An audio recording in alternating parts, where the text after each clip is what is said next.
Hello, and welcome to the JCC of Metro Detroit's 69th Annual Detroit Jewish Book Fair. My name is Sue Simon, and I'm a Book Fair Committee member, and it's my pleasure to welcome you on this Wednesday afternoon to hear Rachel Beanland, author of Florence Adler Swims Forever. The goal of the Detroit Jewish Book Fair is to bring the best new Jewish books and authors from around the world to Metro Detroit. This year, the rooms we're all sitting in may be different, but that purpose remains. The book fair runs until today, December 9th, and we have an exceptional lineup of events planned. To see our full event schedule and learn about ways to support book fair, watch events you may have missed, and find our online store where you can find Florence Adler Swims Forever and plenty of other hand-selected books and gifts, visit our website at culturalarts.jccdet.org/bookfair. This year, in order to provide as much programming to the community as possible, we've made all of our events free of charge. So if you enjoy this event and other book fair events, please consider becoming a patron or donating to Book Fair. You can do either or both at our website, culturalarts.jccdet.org/bookfair. We rely on community support to make this annual event possible, so thank you in advance for becoming part of our family. The Book Fair team would like to thank the following for their support. Major sponsor, Andy and Larry Wolf, and sponsors Terry Hollander and Martin Hollander of blessed memory. We have a really special event for you today, and we want you to be part of it. You can ask questions and offer comments in the YouTube comment section below, or by texting the number at the corner of your screen. Our speakers have a great discussion prepared, and they will take as many of your questions as they can. While you're here at our YouTube channel, don't forget to like this video, subscribe to the channel, and click the reminder button. Bell. That way, you'll never miss any of our exciting events. The focus of today's event is Florence Adler Swims Forever. We have with us the author of the book, Rachel Beanland, as well as Heidi Budai, Assistant Executive Director of the JCC of Metro Detroit, who will moderate the discussion. Based on a true story, Rachel Beanland's family saga is a breathtaking portrait of how the human spirit can endure and even thrive through tragedy. Set in the summer of 1934 in Atlantic City, the novel tells the story of Esther and Joseph Adler and their two daughters, Florence, training to swim the English Channel, and Fanny, pregnant and on bed rest after losing a baby. When tragedy strikes, Esther makes the shocking decision to hide the truth and pulls the family into an elaborate web of secret-keeping and lies. Rachel Beanland is a graduate of the University of South Carolina and earned her MFA in creative writing from Virginia Commonwealth University. This is her first novel. Please join me in welcoming Rachel Beanland and Heidi Budai. Thank you for that introduction. Thank you and welcome everyone. I'm truly honored to be in the position of being able to ask Rachel some questions about her novel, which is one of my favorite books that I've read this year. If you have not yet read it, I highly recommend it. Rachel, thank you so much for joining us today. Would you like to begin by giving us a quick synopsis of the book, but don't give away too much in case they're okay. All right. Well, honestly, Sue did such a nice job. I don't know that I can add much. It follows the book follows the Adler family in the summer of 1934. I've got a copy of it here. So this is what it looks like. Oh, I have a hard time putting it on screen with this, the platform we're using. But anyway, there it is. It follows the Adler family in the summer of 1934. And it is not giving much away to tell you that Florence drowns while she's out on a training swimming the English Channel. It happens very, very early in the book, and it's on the flak jacket. So I'm not going to spoil too much.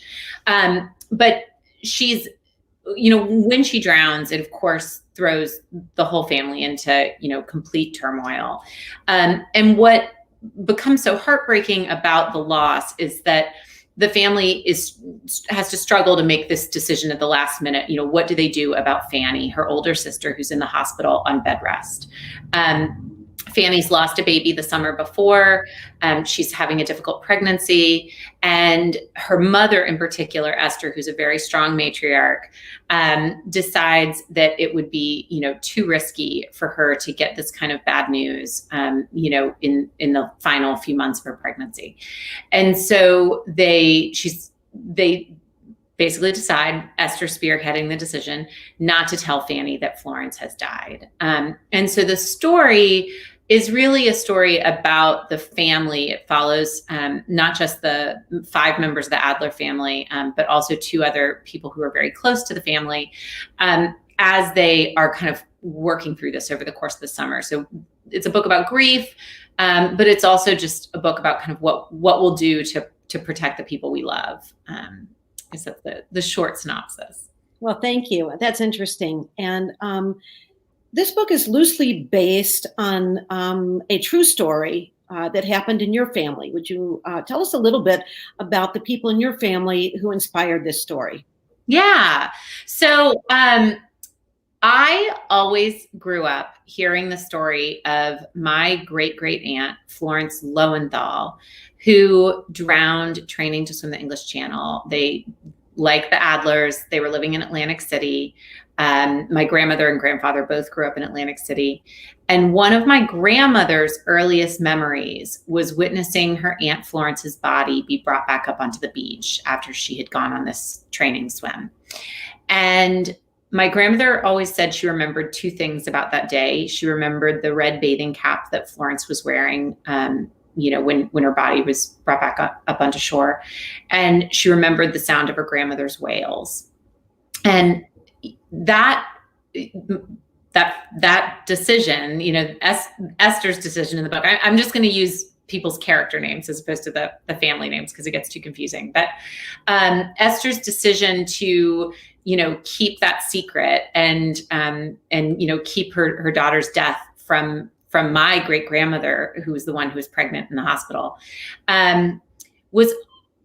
it became the stuff of like family lore, even when I was growing up in my teens and 20s, I would hear the story usually from my mother. And by that point, it had been so many years since Florence had died.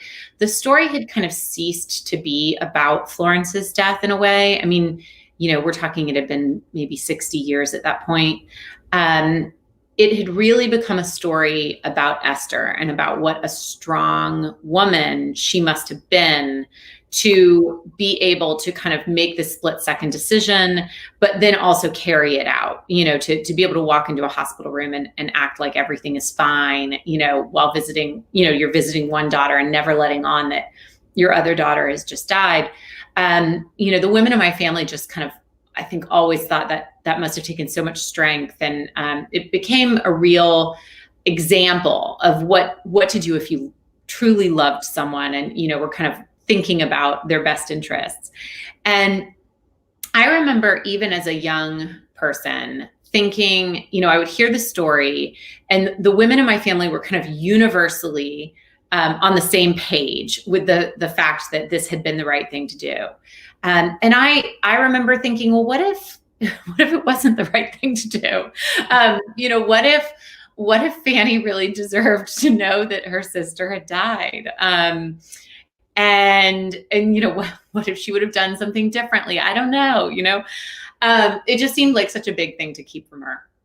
And so when I grew older, I think I also saw the way that the story played out in our family even years and years later, because Esther's decision was one that we emulated. I saw it play out in other circumstances in our family over the years, like, what we would tell my grandparents or what we wouldn't tell my grandparents is more like it.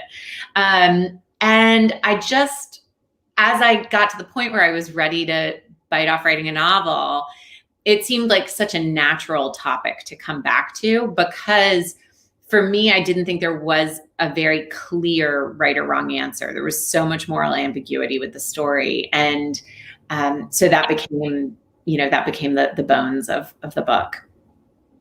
So again, not giving anything away because we've already talked about it. Florence dies, I think, like on page 14, very, very early in the book. And yet we feel like, as the reader, we've gotten to know her so well by that time. So can you just give us a little bit about, a little bit of information about the decision as a writer to have her die on page 14, but yet have her be a fully fleshed out character? Yeah. I mean, for me, this was always a story about what happened after she died. So my only real kind of decision point was, in terms of how much of her I showed you guys, was, do I show her at all? Like, do you get to meet her a little bit before her passing? Or do we begin this novel and she's already died? Those were really the only two options. I hear from people sometimes, they're like, I wanted more Florence. And I'm like, I'm sorry, it just was never going to be a book about Florence. It was always a book about what these people were willing to do, to protect Fanny. And so I did play around with, in the early pages, how much of Florence to kind of unveil early on. And I knew I wanted to give you something. Like, I did want to give you something. And the book I always compare it to in this regard is Jonathan Tropper's This Is Where I Leave You, which is a book that is also about a Jewish family grieving the loss of someone they love. The father has died. And the four siblings, of course, come home to sit Shiva. It's a wonderful book for anyone who hasn't read it. But that one picks up, and, he's gone, and the children are called back, and I felt strongly that I wanted you to appreciate what this family had lost with Florence. And so it felt important for me to put her on those early pages. And then, I toyed with all kinds of different things in terms of like, well, should I give you a prologue where you're in her head for a little bit, or should I have her kind of periodically come back? The story's told from rotating points of view. Should I somehow rotate in her perspective occasionally?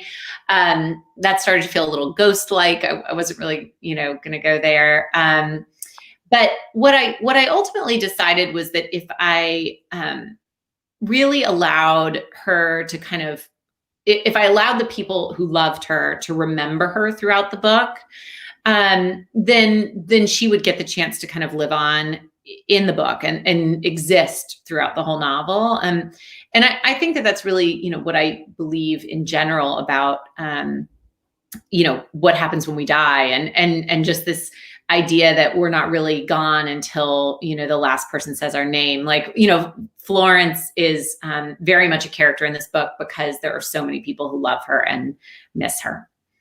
Right. And before we move on to some of the major themes of the book, I want to say that Gussie is pretty spunky. And did that personality reflect the personality of your grandmother? And can you connect that for us? I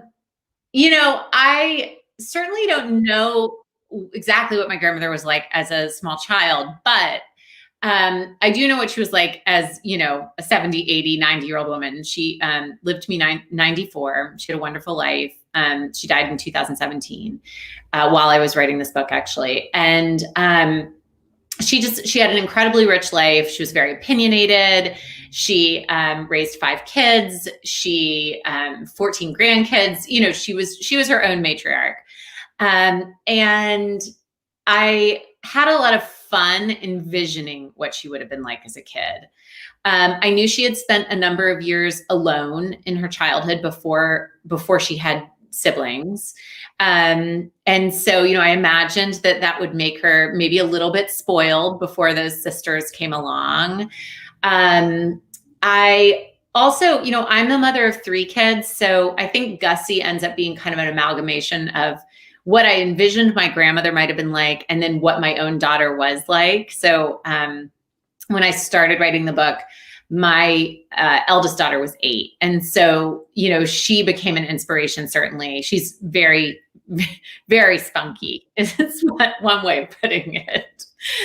And so she became a kind of fun stand-in for me, as I would imagine, okay, what would Gussie have done in this situation? I would think, well, what would Clementine have done in this situation? That's my daughter. So that was fun. I get a lot of compliments on Gussie, and, you know, I think she's a character that everyone, I won't say universally falls in love with, but people tend to really like her. And I do get a lot of joy out of that. And I think how fun it would be if my grandmother had lived just a couple of years to be able to tell her, you know, not only is this book out in the world, but wow, you know, you're the star. Right. Right. She really is. We have a question for the audience. How has your family reacted to this book? Hi, Jamie. You know, my family has been wonderful about it. My mother's really the one, of course, whose opinion matters the most to me. And she might be learning like to tell me fewer family stories, you know, as the years progress. But she was, you know, she'd always told me the story. And I think it was a story that really fascinated her. And so I don't think it was a big surprise to her that it also fascinated me. I think the hardest thing for her to swallow was the fact that not every character in the book is an angel.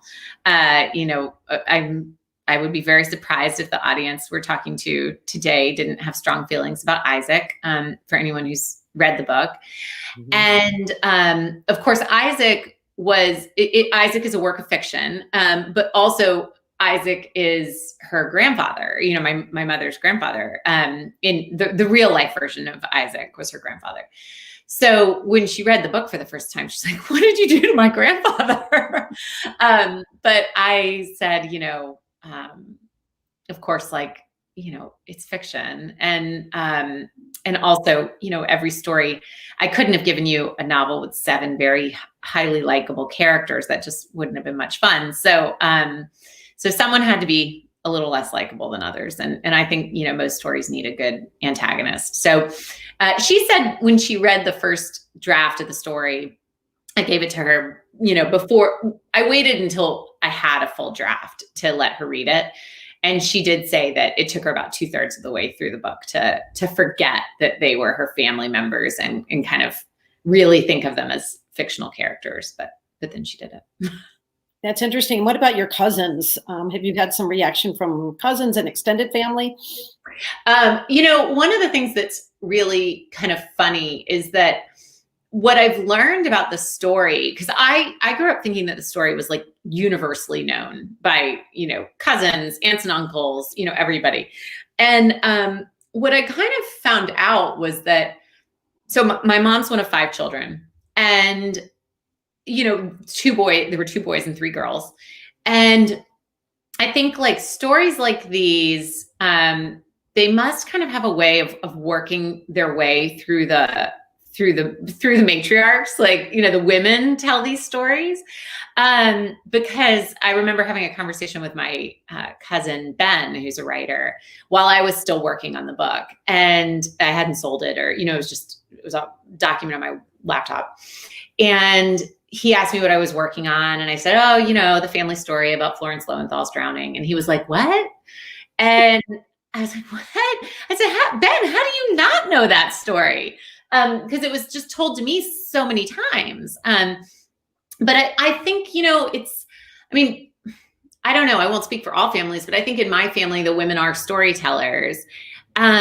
But also, I think maybe this story got retold by women more because it is a story in which women were the deciders and the instigators. And, you know, it is a story about a woman who makes this kind of very irrevocable decision. And that's the part that we focused on all those years, you know?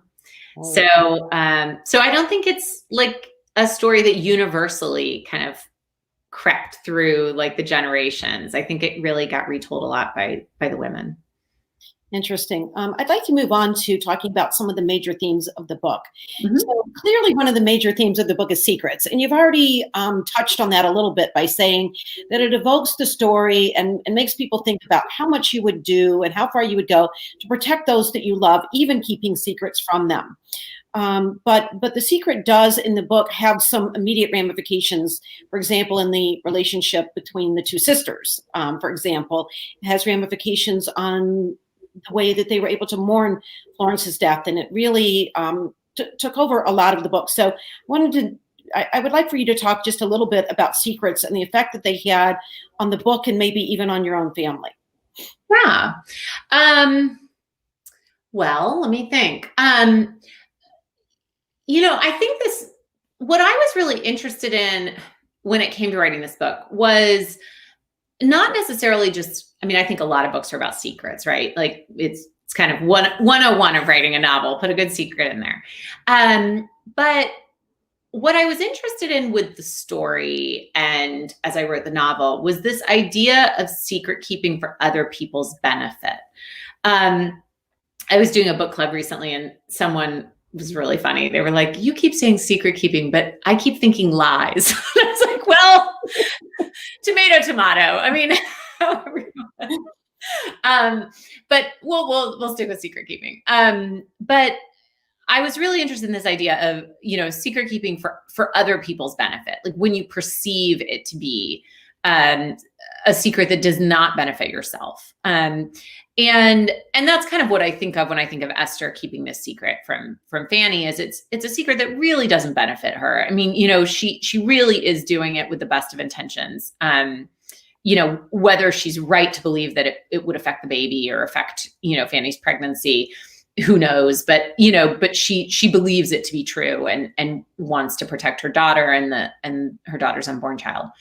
And so as I built out the rest of the novel and, built out the rest of the characters in the novel, I was really thinking about this idea of secret keeping for other people's benefit. And so I worked hard to kind of imbue the story with these other secrets that, that are concerning the other characters that are, smaller in scale maybe than the big overarching secret we're dealing with all summer, but that kind of emphasize that point. I thought when I set out to write the book, I thought that I would kind of come down very firmly against this idea of secret keeping for other people's benefit. I just thought, I had seen evidence in my own life and, cases in which, like, for instance, with my father's sickness, my father died of pancreatic cancer about a decade ago. And, where like I wanted all the information and I needed all the information and it changed the way I spent my time towards the end, or, there were all these reasons why it was beneficial. And so, I thought that as I set out to write the novel, I thought, well, this will be great. I'll just prove to my mother once and for all that these secrets are getting us nowhere, right? Every mother loves that when their daughter sets out to write a book for that purpose. But by the time I, wrote the book, and of course, by the time I walked a mile in Esther's shoes, I didn't feel nearly as strongly about it. I was much more torn than I was when I started the book. I think it became so much more personal for me, and I could completely empathize with Esther. Carrying this gigantic burden and having really no one to kind of hold it for her. And I had a lot of sympathy for all the characters by the time I was through. So I think I thought I was going to crack the nut on this and give you a definitive answer on, see, these secrets are bad, but I don't know. I'm not there yet. So that's a little bit about some of my thoughts on secret keeping. That's interesting. Thank you. Thanks for sharing that. So one of the, I would say almost a character in the book became historic Atlantic City. And there was so much rich detail And I'd like to ask a couple of questions related to that. One is, tell us about the research that you did and things that you found out about Atlantic City, but also in telling us that, tell us a little bit about the Jewish community in Atlantic City as well. Yeah, absolutely. Well, Atlantic City was a really fun place to research, and no two ways about it. They called it America's Playground for many years. It was a tourist destination. It was a town that was kind of always built to be a tourist destination, was always a place for day trippers to go from Philadelphia. From the moment that the first kind of train line got laid, that was what it was there for. And so because of that, you have a lot of documentation on Atlantic City. I mean, there are postcards and travel guides, and people would get their photographs taken on the boardwalk. And there was just so much kind of rich material to draw from that I had no problem envisioning everything. I could type in a hotel name or a pier name or a restaurant name and, get just pictures of the inside, the outside, you name it. So that was wonderful. I expanded a big map, kind of blew it up to maybe, I'm doing my hands like this, but you can't even see my hands. Anyway, it was a big map. And I put it on foam core and I would put little pins in it. And so I could kind of figure out where, this restaurant was here and this pier was here. And that helped me be able to visualize how everyone was walking around and getting from one place to the other. So Atlantic City definitely came to life for me. And it was a place that I was not that familiar with, considering the fact that my family was from there. I mean, my grandparents grew up there. Their parents, their parents grew up there. It was the parents, their grandparents who had immigrated there. But so, I had this nice background that should have been very helpful for me. But really, my mother remembered going to Atlantic City in the summer and on vacations to visit her grandparents. But I didn't have that experience because, of course, by the time I was growing up, my great grandparents were gone and there was really not much reason to go back to Atlantic City. So I was really I had some stories that my grandparents had told me, and I'd written down a few of them, but I was really starting fresh, I was reading books and, all kinds of odd periodicals and things, just trying to get the lay of the land. But one of the things that my grandmother, to kind of get to the second part of your question, one of the things that my grandmother had always told me when she would describe Atlantic City and what it was like to grow up there was she said, Atlantic City was such a Jewish town. And she described it it was a lovely place to grow up for that reason, that there were plenty of Jews around, that they were living in this very Jewish community. But when she said, it was such a Jewish town, I was just trying to kind of figure out what did that mean? And certainly if I went and looked at Atlantic City directories from that era, you saw lots of names of Jewish businesses and, it was easy to envision a community in that sense. But I also started to look at the demographic information, and it did support what she said. I mean, it wasn't, if you compare Atlantic City to New York or Philly during that time, of course there were more Jews in those places. But if you look at Atlantic City and compare it to other small cities of its size, then it did have a higher percentage of Jews. And I think part of the reason for that is that the city came online during a time in which you had a lot of Jewish immigration. So, it was a city that rose out of the sand, in the 1860s or whatever, just literally went from being a sandbar to being, a very thriving tourist town. And they needed everything, right? They needed, people to run the trains. They needed hotels. They needed restaurants. They needed all those things to accommodate the weekenders. But it didn't take long before there were lots of people who were living there year round to support that industry. So I think it wound up being a city that was kind of in the right time at the right place to become a hub for Jews and for Jewish immigrants in particular.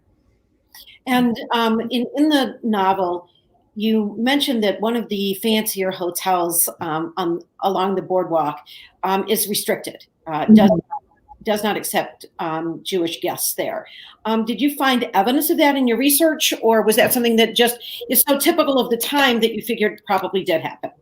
There were hotels in Atlantic City that didn't accept Jewish guests, for certain. The Covington's a made-up hotel, the one that Stewart's family runs, and I made it up for a number of reasons. Basically the history of each of these hotels is so well documented that I didn't want to build my family into one particular hotel, and then someone was going to come out of the woodwork and say, no, that family actually was totally connected to the mafia and whatever. It's like better to have a fresh hotel. But so the Covington is fictitious, but there were definitely hotels that did not take Jewish guests at that time, in the same way that they did not take, people of color as well. And then there were other hotels that were very friendly to Jewish families, and that kind of made a name for themselves by being a hotel that accommodated Jews. The Breakers was known to be a hotel that was very accepting of Jews. And then, of course, a lot of kosher hotels sprung up, and you would get these kind of smaller hotels that weren't necessarily on the boardwalk, but that would also accommodate Jewish families. So despite the fact that it was a what my grandmother called a quote unquote Jewish town, there were plenty of places that did not accommodate Jews at that point. And one of the other themes that comes up in the book that I think in modern day society, it's something that we deal with all the time, and probably in every single family, is that there's an interfaith relationship. And that was probably pretty progressive for that time. And I wanted to know if you wanted to say a few words about how you decided to include that as one of the themes of the book. Yeah, so I'm second generation interfaith. Like my mother married my father, who was raised in the South, South Carolina, Methodist, and they raised us in the Jewish faith, and then I went and married a nice Catholic boy, and now we're raising kids in the Jewish faith. So it can be done. But when my mother read the book, she was really funny. She was like, Rachel, that relationship would not have happened. Like, what are you talking about? That was one of her chief complaints. And I said, shh. I think I'm interested, of course, because of my own background, I'm interested in interfaith relationships. And, I think that it's one of these things where Judaism, obviously, the temple I belong to is 50% interfaith relationships at least. So, the religion is got to come around to it. We got to figure out how to make this work. But when I envisioned Anna and Stuart's relationship, I was really thinking of it more, not so much in terms of a traditional interfaith relationship as we see them today, but really as her leaving the faith. I thought that really what she was ultimately doing was deciding to leave the faith, and that she considered it to be worth it because it was giving her parents a chance. But that was more my thought process on that, was not necessarily that they were going to have a menorah and a Christmas tree side by side. Right. Okay. Interesting. Yeah. So different than today, but today's experiences kind of brought that into the story. And I think it makes it relevant to our readers today. Yeah. So along those same lines, there is just a little bit of a hint of a possible gay character in the book. And that's a very interesting element to include in a book about the 1930s, because again, the difference between being part of the LGBTQ community today versus in the 1930s is quite different. And in the novel, I hope I'm not giving anything major away. I don't give it away. So yeah, I know what you're saying. Yeah. So I want to say a few words about that. That was an interesting twist that I was not expecting. Yeah, people, I do get the question, and I'm going to try not to say names so that it doesn't spoil anything. But people kind of say I got the impression, was I wrong to read this way? And I just will say, that I think because in 1934, no one would have been, very few people would have been living in any way like a lifestyle in which they were out, right? In the way that we perceive people to be out. I felt like, I had a little bit of leeway to play with orientation in terms of like people still living within the framework of the lifestyle in which they're living at that point. Like no one was, it's hard to answer this question without giving stuff away. But yeah, I didn't think that people were going to necessarily make dramatic changes to their lives because of the fact that they felt one way or another towards a certain gender. But I don't know, it worked its way into the story. And to me, it made a lot of sense for this particular character. I would agree with that. And especially in the, right. So you guys read the book because now we've given you a little bit of a tease that you go to that, reread it. Okay. So one of the other themes that comes up in the book is the rise of Nazism in Europe and immigration to the United States. So kind of interwoven to huge, enormous themes. So I wanted to know if you wanted to spend a little bit of time discussing that aspect of the book. Yeah. I very quickly kind of settled on Anna's storyline. I wanted Anna's storyline to be in the book. She's someone who's come over to the US on a student visa from Germany, brought over by Joseph, the patriarch of the family. And, he's kind of helping work behind the scenes to maybe get her parents over. And I was and that's one of the reasons. So the real drowning, Florence Lowenthal drowned in 1929, but I moved the book intentionally to 1934 because it was a year in which it would have been conceivable that someone would have been ready and willing to leave Germany and get over to the United States. So in researching Anna's story and in what would have, what her life in Germany would have been like and what it would have been like to try and get her parents out of Germany, I read like big, gigantic tomes on, U.S. immigration policy, from Germany. There was one great book that was like between 1931 and 1939 or something, whatever. It was like very, very specific time period I was looking at. And, I would read these case studies about people who were trying to get out at that time. And it was so horrifying to read them. And it was a different part of kind of World War II history than I was familiar with. I mean, I'd certainly read lots on World War II over the years, both in fiction and nonfiction.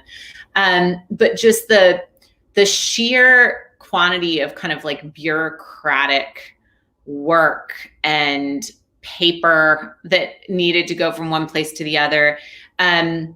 I quickly realized that I had been under like a giant misperception about what made it so difficult for Jews to get out of Germany in kind of the decade before World War II.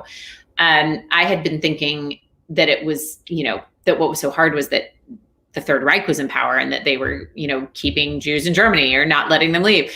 And it was like, of course not. No, they were perfectly happy to see them go. It was the U.S. government and the U.S. State Department specifically that was making it so challenging for people to get visas to come.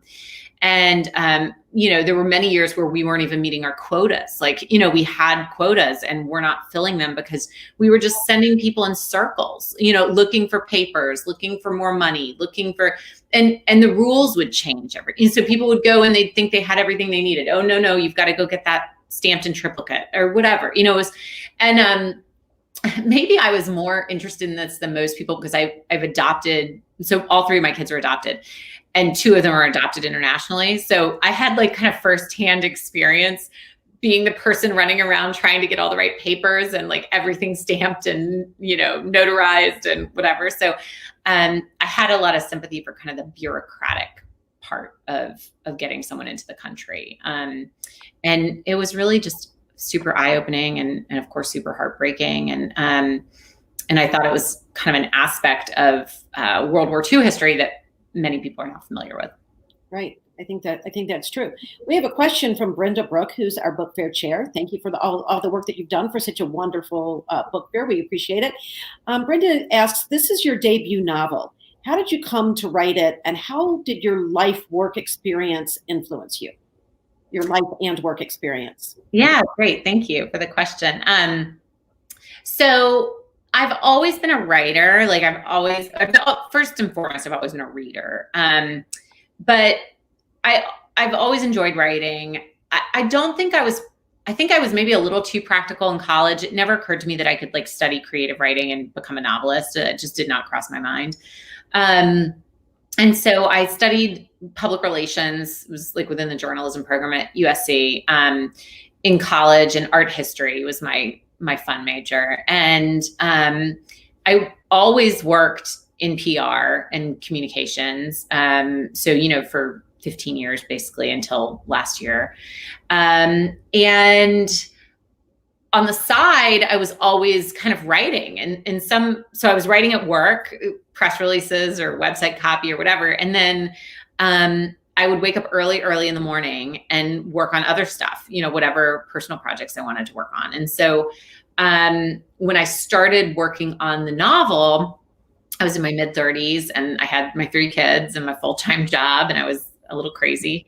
And I would set my alarm. I started setting my alarm for 4:30 in the morning, and I would do that 7 days a week. And I would write from 4:30 to 7 a.m. before my kids got up. And then that was the time I had, really. I mean, I didn't have much more than that. So it took me about 2 years to write the novel.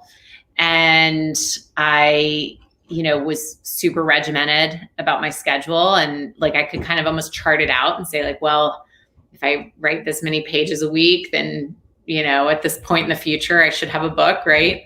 And I did it that way. And so I finished a draft in the fall of 2018. And I had written the first part of the book as a participant in a novel writing workshop at VCU, Virginia Commonwealth University, which is just down the street from my house.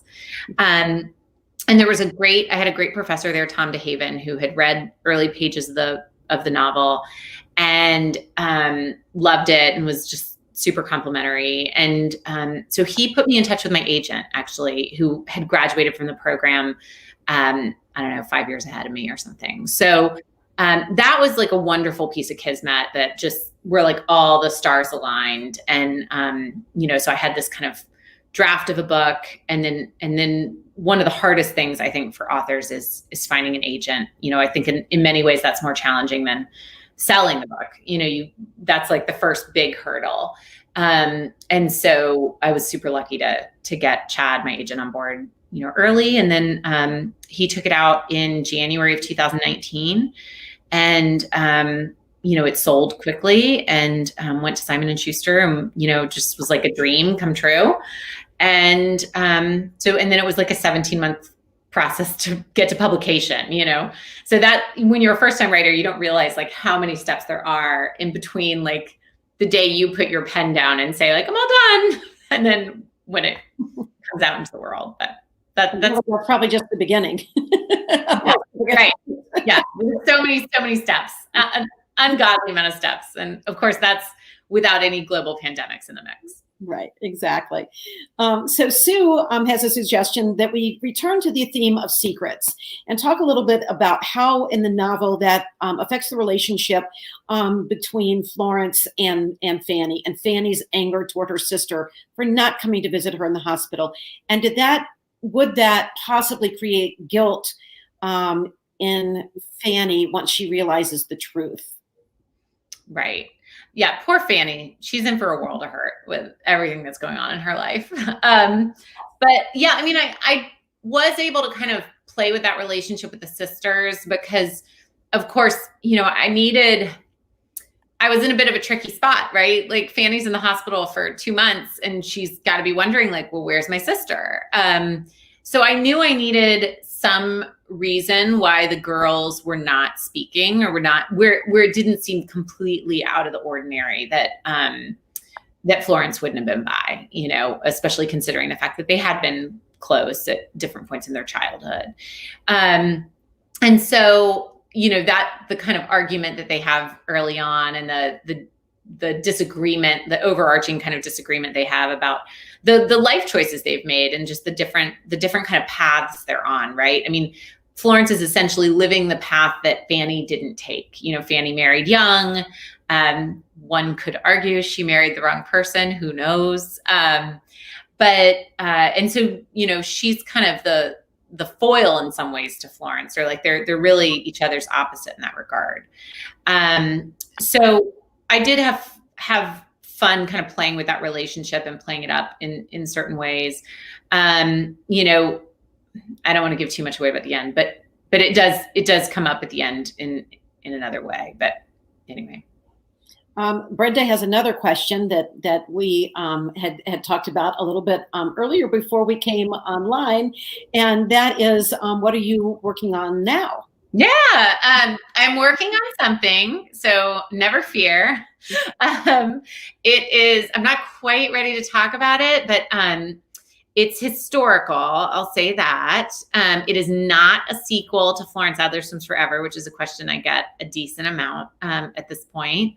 Though, I could see myself returning to the Adler family at some point. I mean, I love them. They're sweet. I'd like to know what happens to Gussie in her teenage years or something. I could go back, yeah, we could return to them.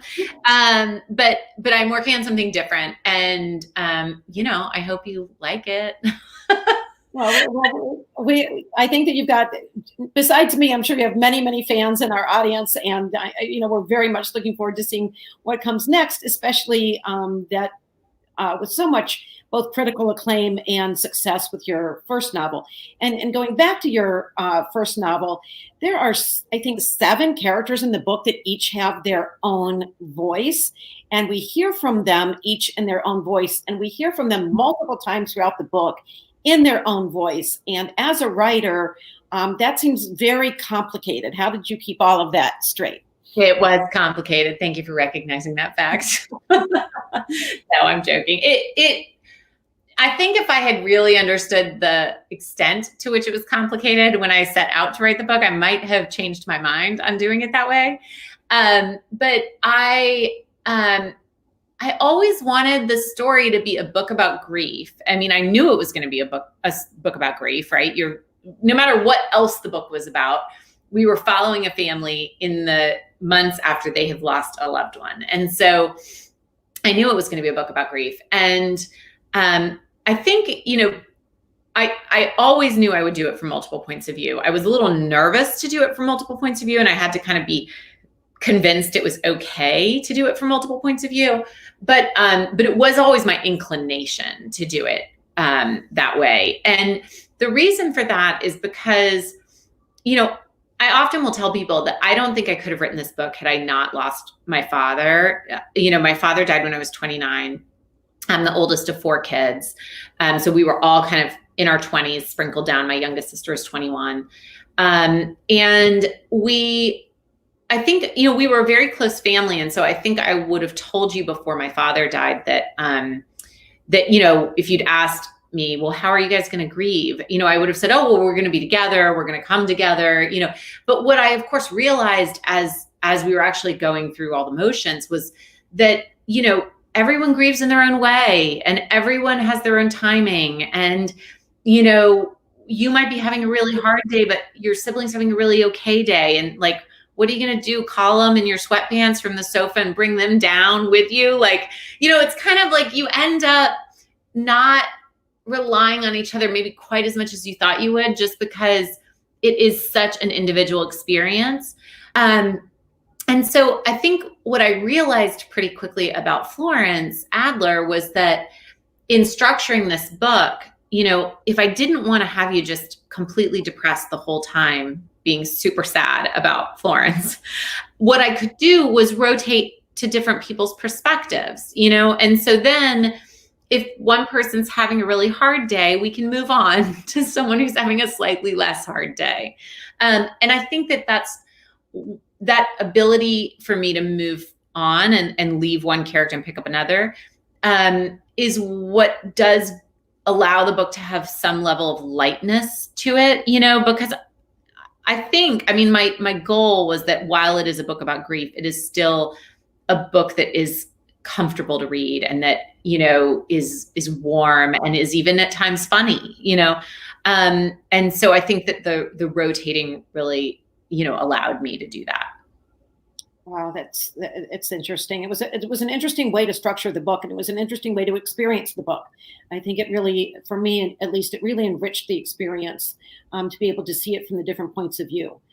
So I appreciate your going through that complicated mess. And it was super. I had like an Excel doc, and it was that. But yeah, you're welcome. So a viewer asks us, do you have any other family secrets that you'd like to write about? I understand this one was a doozy, but are there any other ones that are lurking there that we might hear about in the future? I'm sure my editor would love that if there was like a long list of them and I could walk in and be like, okay, so I was thinking for novel number 2, we'll use this one.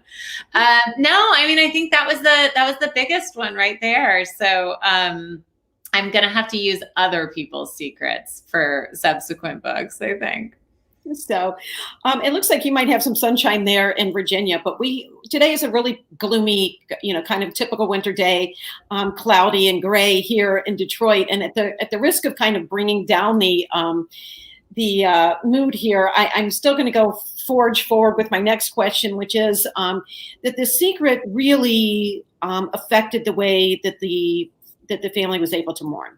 Mm-hmm. And when you were writing this novel, you had no idea that COVID-19 was going to hit and that Jewish families were going to be experiencing non-shivas, non-gathering shivas for the most part.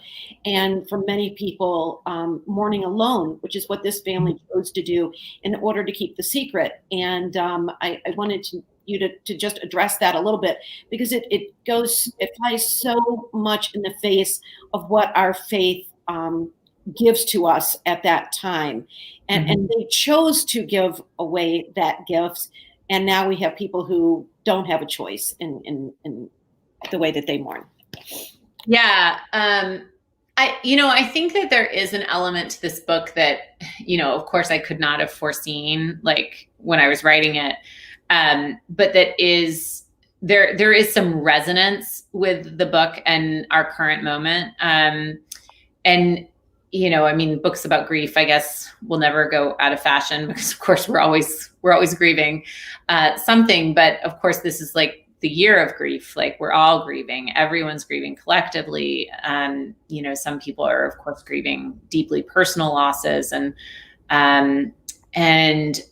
so I couldn't have foreseen that. But I think that is something that is in the air, and like it has affected the reception of the book. And, you know, I think for a lot of people, there's comfort in reading a book like this now. And for other people, there's not comfort, and they don't want to read a book like this now. So, you know, I think it works both ways. But ultimately I wanted the book to be comforting. I mean, you know, I hope it is for people. You know, one of the questions that I sometimes get asked, and it's related to this, is like, did this story like have to be a story that was based in a Jewish family? Like, did it have to take place in a Jewish family? And I think like when I started out writing the book, I didn't fully understand how valuable it was that it was taking place in a Jewish family. I mean, I chose to set it in a Jewish family, you know, or amongst a Jewish family, because it really had happened to a Jewish family, right? I mean, I'm Jewish, and Florence Lowenthal was Jewish. And so it didn't occur to me to like change that detail, right? So I didn't spend much time thinking about it.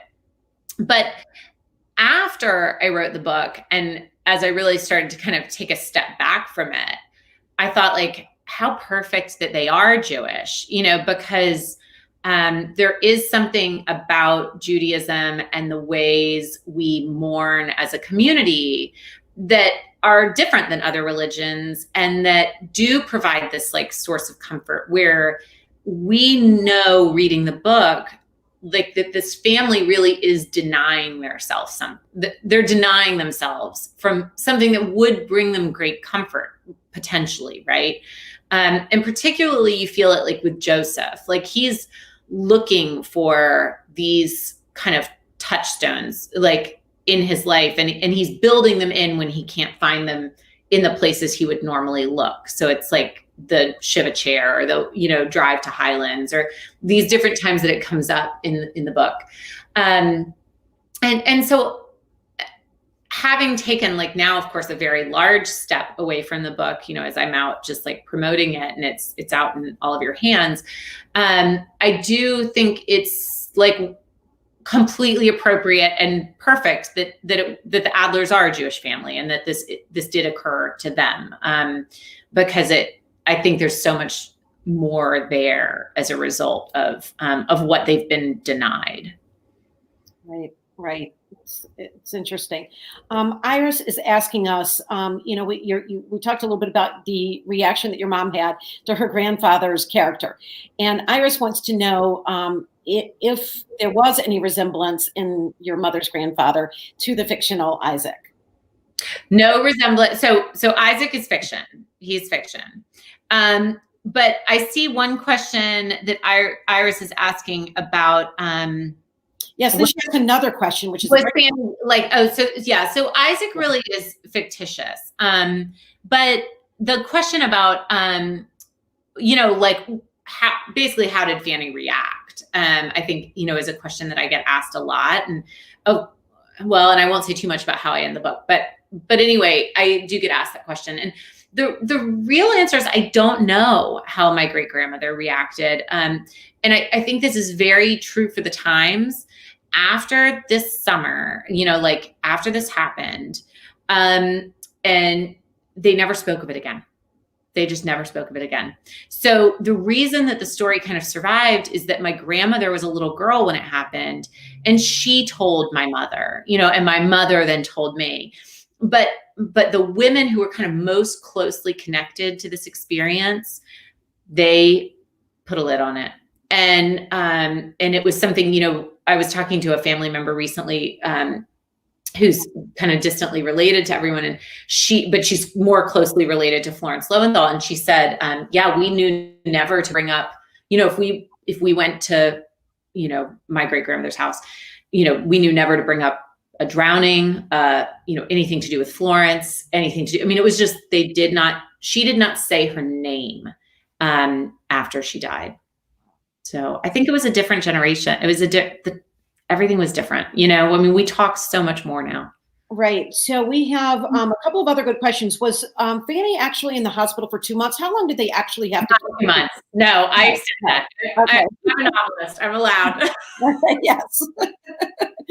I needed more time. It was like 3 weeks in real life. Oh, okay. So that's a little bit easier. Still really hard, but a little bit easier. So we have two really good questions about the title. Please talk to us about how the title relates to the story in the book.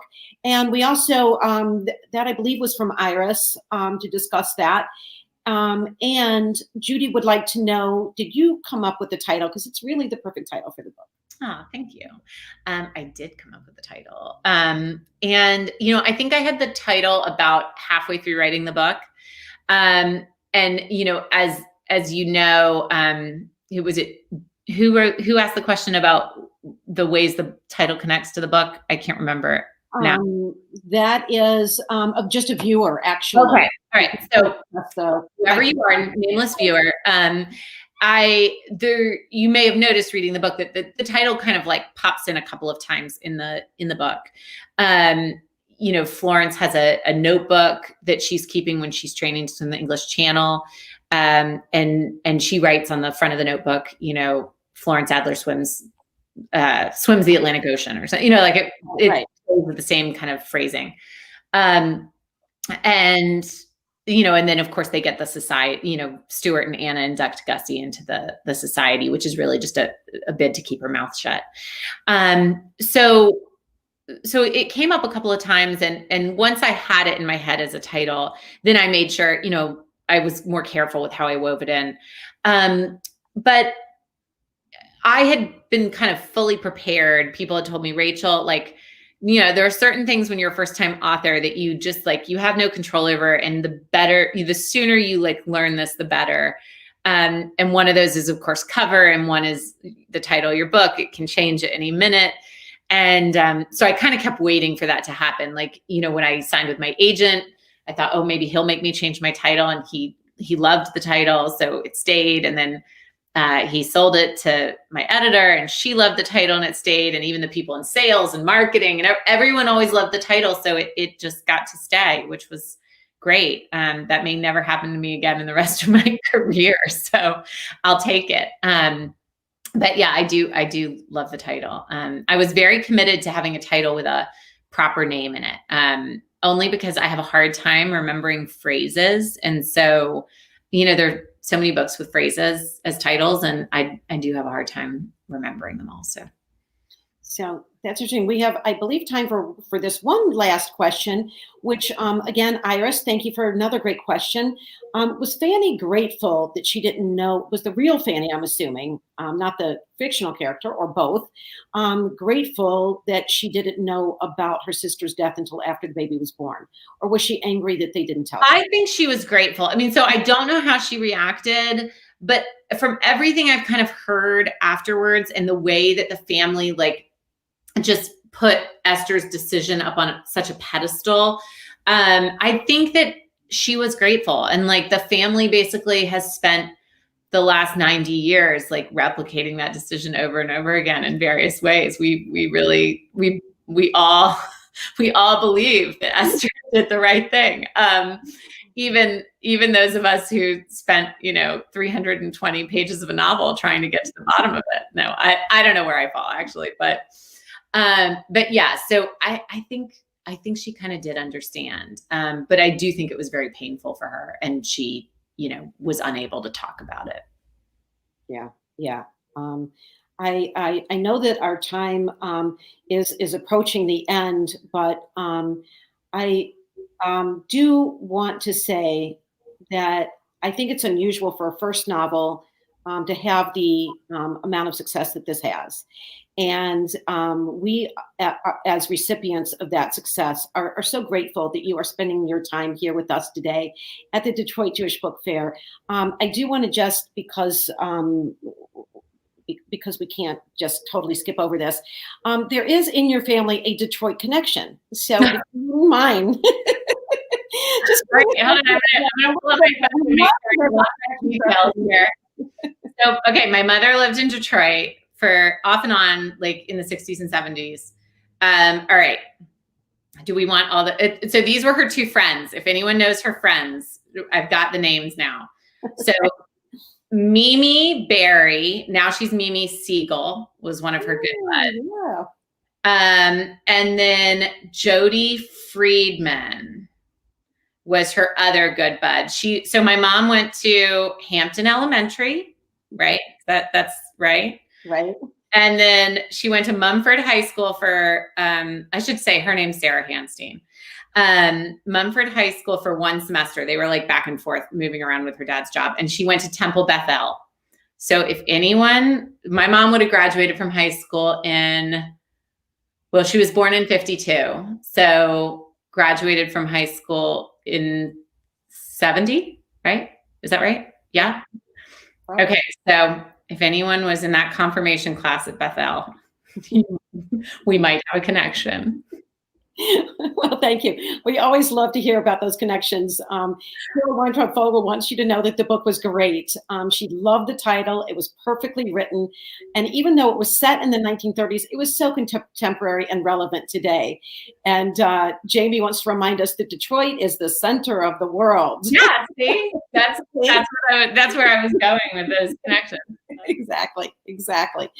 And we can't wait to see what you have up for us next. Before Sarah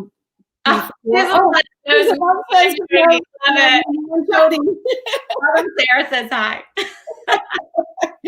Oh, that's so funny. I knew that would start a whole stream of Jewish geography, which is absolutely our favorite game. And we are so proud whenever there are Detroit connections. So so please let your mom know that she has warm greetings from Gussie. So Detroiters will know Gussie spent time living in your town. That's the connection of the book. Right, that's great. So, all right, so thank you so much, and I think that Sue is going to come back and say a few words. Hi, Sue. Yeah. Thank you so much, Rachel and Heidi, for being with us and for such an engaging and wonderful conversation. And thank you to all of you at home for joining us. Join us for our next event at 4 o'clock with Jennifer Rosner, author of The Yellow Bird Sings. Remember to like this video and subscribe to our YouTube channel and visit our website, culturalarts.jccdet.org/bookfair for our full schedule and ways you can get involved. Have a great day.